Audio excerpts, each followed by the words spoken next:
Hello po mga kababayan, kamusta po kayong lahat? And once again, welcome back to another episode of Simply Talkies Vlog.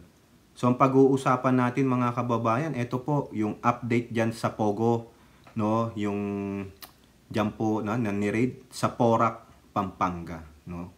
Meron po tayo dyan isang video na kung saan yung mga po nahuli 187, no? At actually hindi pa talaga nila nagagalugad. Kasi 46 buildings Ang laki, 'di ba? Dinaig pa yung sa Banban na 36. Ito, siguro nandun lang sila sa main building. So meron pa yung mga iba't ibang nakita niyo may larawan, 'di ba? Kaya sila huminto kasi yung search warrant pinatigil. Ayun. 'Di ba sabi nga ni Sherwin Gatchalian, ito nasa marin natin to diyan, no? Na hindi lang local criminals, hindi lang mga politiko, hindi lang mga kapulisan ang sangkot, kundi naidamay na ang judiciary, ang mga hurado. Saka magtataka ka, bakit sa Bulacan pa kumukuha ng search warrant? 'Di ba? Siguro para hindi magkaroon ng bias o dapat neutral, ganun. Pero ang pinagtataka niya, bakit 187 lang? Ilang libo ang nagtatrabaho dun. At nasaan yung mga big time, yung mga big boss, di ba? So ibig sabihin, may atsutsutsu, may naglilik ng info.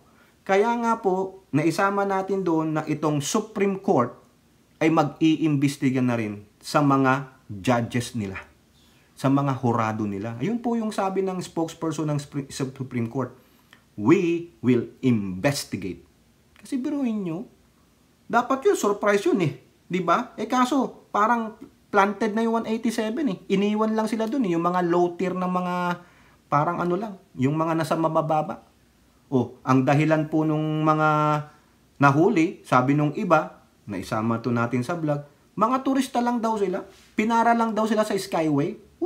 Sabi nga nung spokesperson ng Presidential Anti-Organized Crime Commission, hindi, dito yan Tapos may nakita sila na isang lalaki na sumisigaw na humihingi ng tulong.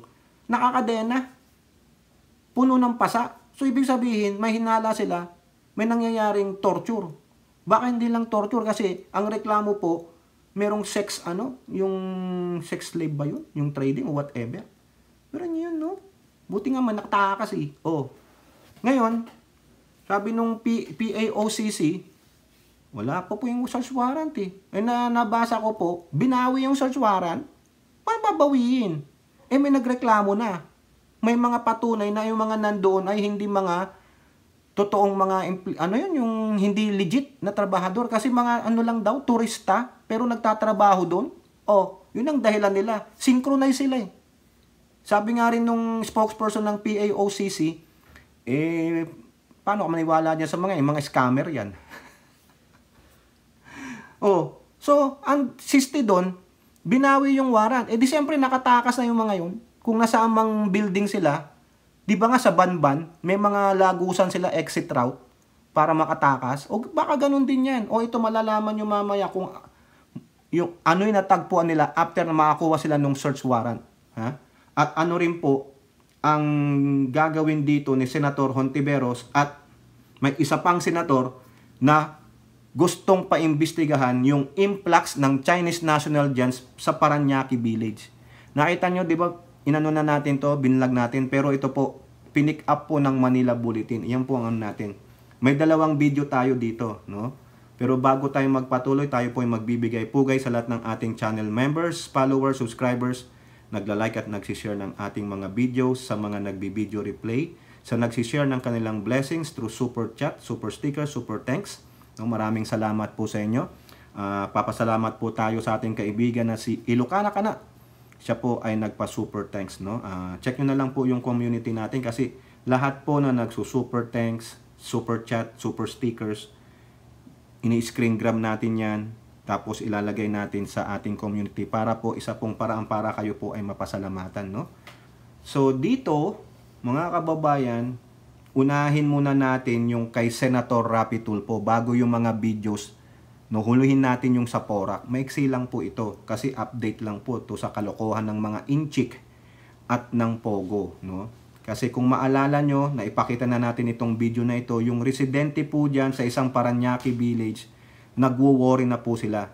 Kasi nung nakita nila, nabalitaan nila yung nangyari sa Banban, ganun din po yata sa village nila kasi nagtatayo daw, naglalakihang mga buildings. Tapos ang daming tsekwa. Tapos may mga mga nagja-jogging na pare-pareho ang gupit at pare-pareho ang uniform, military. Tapos yung iba daw gising sa gabi naglalabasan. O may tumalon pa nga daw na babae sa 3rd floor, mo ang tumatakas yata. O yan, nangyari dun. O tapos yan ang ginawa ng Bureau of Immigration at NBI, hinuli nila.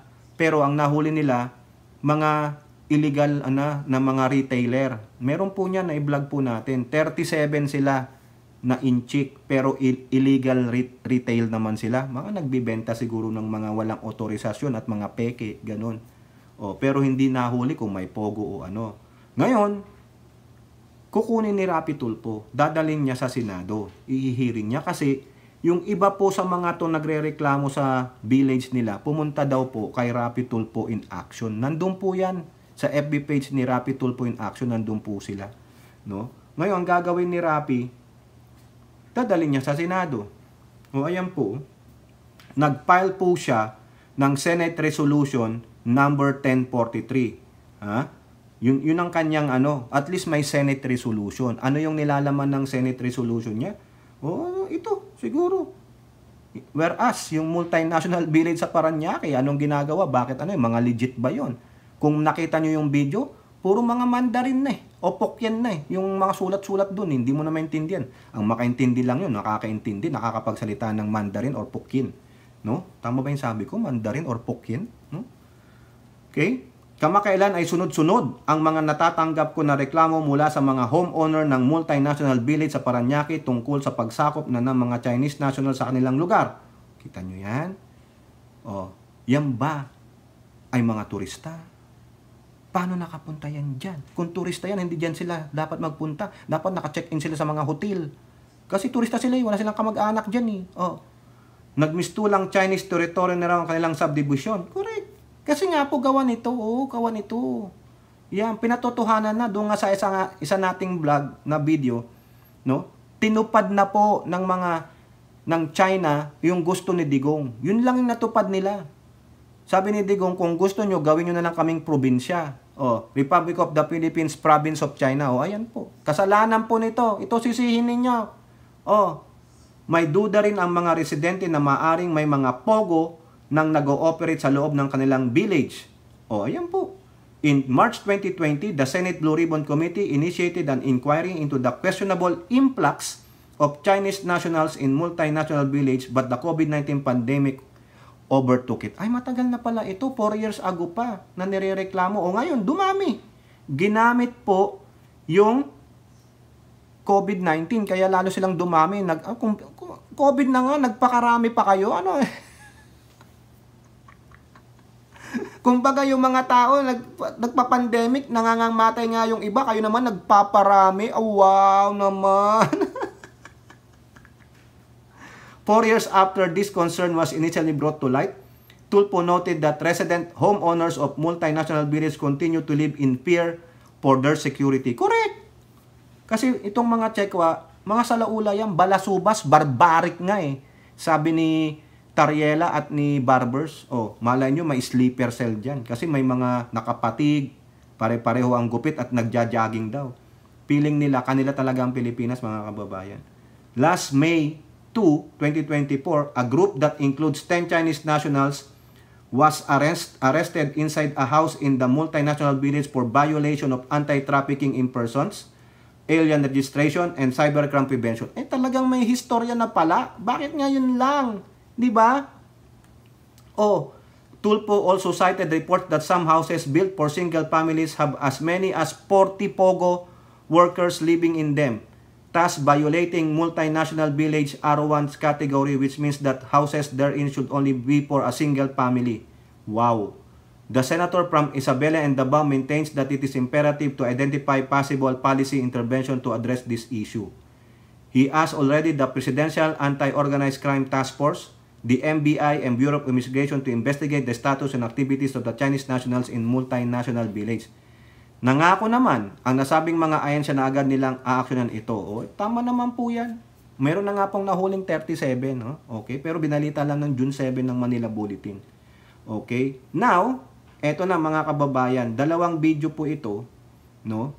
Unahin natin itong sa PTV, no? Huli natin yung UNTV. Torture chamber na discover sa loob ng Pogo compound sa Porac, Pampanga. Ayun. After makuha na ng search warrant, ayun na, nagsimula na sila. Baka sa isang building lang ito. Remember, 46 buildings ito. O, malamang dyan. Siyempre, may isa dyan o dalawa na exit route ng mga big boss. O, eto po. Panorin natin. Isang torture chamber ang nadiskubre sa loob ng isang Pogo compound sa Porac, Pampanga. Si Noel Talakay para sa detalye live. Noel. Dominic, nandito ako ngayon sa harapan mismo ng compound. Ito sa gate lang ng isang Pogo hub dito sa Porac, Pampanga. At sinalakay niya ito ng mga otoridad simula kagabi hanggang ngayong hapon. Nagsimula ang search operation ng CIDG kasama ang PNP, Presidential Anti-Organized Crime Commission o PAOK at mga opisyal ng Barangay Santa Cruz kagabi at tinapos ito ngayong hapon. Sa 46 buildings, Dominic, 5 pa lang nagusali ang napasok ng mga otoridad kung saan nakita nga dito ang mga ginagamit nilang pang-scam tulad ng mga computer, SIM cards at mga scripts na nakasulat sa Chinese characters. May ginawa ring isang hotel sa loob ng compound at may mga ginawang tindahan sa loob din at mayroon ding restaurant, mga nightclubs, parlor tulad ng spa at salon, mayroon din clinic. Nagkaroon din palagay na Dominic ng mga otoridad na ginawa nila ito para hindi maramdaman na sila o mga biktima sila na nakakulong o biktima ng human trafficking. May na-rescue rin ng mga ilang hayop or aso na nakalagay pa sa mga cage. Na-discover rin ang isang room na hinihinalang isang torture room kung saan nakita naman dito ang mga torture paraphernalia tulad ng baseball bat at isang bakal na pangkuryente at marami pang iba. Mayroon ding mga damit na nakasampay sa labas ng mga building at yung mga electric fan, Dominic, ay naabutan pa dito na umaandar at kahit pa yung kanilang mga aircon ay naka-on. Sabi ng mga otoridad, ibig sabihin lang daw nito na iniwan at tumakas ang mga tao sa loob ng compound. And may mga nakita kami mga SIM cards, marami, daan-daan na SIM cards. May mga, of course, yung mga computers na ginagamit nila. May mga nakita rin kami mga manuals na nakasulat sa Chinese characters. Meron po tayong nakita mga rooms kung saan nakita po natin yung mga baseball bats, mga steel sticks na ginagamit pong pamalo. Dominic, tinapos mga 5 p.m. ngayong hapon, tinapos nila ang paghalughog sa mga gusali dito. At ipapatuloy ito sa Lunes dahil bukas linggo at walang ang mga trabaho or naka-day off yung ilang mga otoridad natin. So ipapatuloy nila ito bukas. Sa Lunes, ipapatuloy nila ang paghalughog at uubusin nila yung lahat ng 46 na building na nasa loob ng compound. Dominic? Alright, maraming salamat, Noel Talakay. So yan po, mga kababayan, out of 46, 5 pa lang yung natatapos. Nakita nyo? Puro mga Chinese character. Gaganda pa ng mga bahay at buildings. Grabe. Talagang pinonduhan. Magkano pinondo dyan? Tanong natin kay Senator Wing Gatchalian. Kasi yung sa Banban, 61 billion ba yun? O 6.1 billion? Ha? Di ko maalala eh. Para lang ako si Digong nito. Di ba, RN 2 cents? Ha? Biruin nyo, may torture chamber na naman. Oh, iniiwan talaga. Nakita nyo yung mga pagkain pa nila, pati daw electric pan at aircon naka-on. Paano? Papatay-patay yung search warrant eh. Talagang itinengga muna. Meron na, binawi pa eh. O, alam na this, di ba? Nakatakas ng mga kupal. O tapos may pagkakataon pa sila, Sunday, walang pasok. Malay nyo, talagang wala na. Napalautan na. O, ano gagawin dyan sa building na yan? Sequester! Di ba? Lugar ng scamming, lugar ng krimen, sequester yan. Ibigay sa gobyerno, tapos ang gawin ng gobyerno, ibenta sa mga private firms. Kung, di kikita gobyerno, may pang-ayuda na naman. Di ba? Ganun lang. Gago kayo eh. Mga inchik na ito, mga animal, mga kriminal sa China, pupunta ng Pilipinas, ito namang ating immigration, walang betting. Bakit nabibigay ng visa doon sa China? Dapat hindi na magbigay ng visa doon sa China. Diyan na dapat sila mag-apply sa Pilipinas. Naghigpit na nga ang DFA ba o yung Bureau of Immigration sa pag-i-issue ng visa sa kanila, kine-question pa ng mga iba. Bala kayo. Our house, our rules. Wala kayong pakialam. Kung tayo nga hirap na hirap kumuha ng visa sa Amerika o sa ibang bansa, yung yung sa EU, anong visa yun? Yung ang hirap kuhanin na visa yun, mga kababayan. Yun na nga lang US visa eh. Pag di ka ma-approve, mag-antay ka ng ilang buwan. Kung may pera ka pang ilang libong piso, apply ka na naman hanggang sa ma-deny ka ng ma-deny. Di ba? Mapapala mo naman dito, ang init-init. Dami ring homeless. Nagkalat. Punta ka ng San Francisco, dun, ang dami dun. Sa LA, ang dami dun. Yung dati kong tinirhan dun, pati yung tula, yung dinadaanan, nadaan ako. Grabe. Di ba? Ito pa po. Kita nyo yan, Ito, may sinabi na naman ng PA-OCC na spokesperson, mabibigla daw tayo kung malalaman natin kung sino yung nagmamay-ari ng Pogo na yan. Ay, dapat yan, ang gawin nyo dyan, on the spot, putulan nyo na. Di ba? Para magtanda sila. Dapat nga, suggest ko sa inyo, lahat na lang po ng Pogo. Hindi naman po siguro masama na tiktikan, tapos mag-search warrant. Sa daming building ba naman yan? Lalo na yung nandun sa Cavite Hindi ko po inaano sila Rimulya dito Hindi po. Kasi binenta na ng Rimulya yan. Wala na tayong pakialam doon. Tiktikan nyo lahat yan. Malay nyo kung anong meron din doon. Di ba? Kaso sabi nga ni Gatchal yan, hindi naman pwede hanggat wala nagre-reklamo. Di ba? Dito lang sa Banban at itong sa Porac, may nagreklamo, may nakatakas kaya kailangan siya sa atin. Pero kung ako, paimbestiga ko na lahat, search warrant. Lahat kayo damay, di ba? Para malinis, para matakot po yung mga kriminal na mga chekwak. Ito po, sa UNTV, maraming salamat po Mabibigla umano ang sambayanan kung sino ang nasa likod ng iligal na pogo sa Pampanga. Ito ang inihayag ng Presidential Anti-Organized Crime Commission na nagsasagawa na ng malalimang investigasyon sa umano'y ugnayan ng Lucky South 99 sa Porac at Zunyuan Technology sa Bamban, Tarlac. May ongoing investigation tayo na merong links allegedly yung Hongcheng Zunyuan tsaka yung Lucky South 99. Ongoing pa po yan. Itong mga susunod na mga araw po siguro makikita natin kung sino nga ba ang tunay na may-ari sa likod nitong Lucky South 99. At mabibigla ho ang sambayan ng Pilipino kung sino nga ba talaga nasa likod. Una nang inihayag ng Philippine National Police na isa umano sa incorporator ng Lucky South 99 ay konektado rin sa Pogo sa Bamban. May mga na-recover po doon na mga evidence po na mga pwedeng magsabi na itong mga incorporators po ng Lucky South ay kasama po doon sa illegal activities po doon sa Baufo compound po. Isa rin sa sinisilip ng PNP kung bakit nakakapag-operate pa ang Lucky South 99 gayong paso ang lisensya nito. Iniimbestigahan na rin ng PNP kung may nag-leak na impormasyon sa nasabing operasyon. Bago pa dumating ang mga pulis ay tila natunugan na ng mga tao sa loob ng compound ang operasyon. Nirelieve na ng PNP ang Chief of Police ng Porac, Pampanga habang nagsasagawa ng investigasyon. Kagabi, pinasok na ng mga otoridad ang Pogo sa Porac matapos makakuha ng search warrant sa Regional Trial Court ng San Fernando, Pampanga.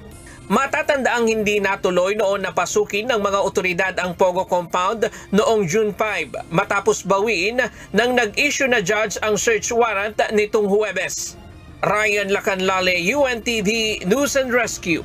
Diyos ang aming sandigan, serbisyo publiko ang aming pinahahalagahan. Yan po mga kababayan. Tama yung sabi natin. Ni-recall niya yung search warrant na inisyu niya kung sino man yung judge na yun. So nanguha pa sila ng search warrant sa San Fernando, Pampanga. Lapit lang yan. No? Magkatabi lang yan San Fernando, Angeles, Porac. Ang takot siguro yung judge na unang nag-issue ng search warrant, no? O I'm thinking otherwise. Di po ba? Ngayon, malaking revelasyon yan, mga kababayan. Sino yung magkokonekta? No, yung may-ari ng Pogo na yan, meron daw connection doon sa Banban Pogo? Tama ba yung nasa isip ko? Kayo, ano yung nasa isip nyo? Kasi incorporators daw sila, marami sila. Baka yung mga nahuli, yung mga kriminal doon, at may isa pa. Nasa isip ko lang wala akong binanggit. Kayo, anong nasa isip ninyo?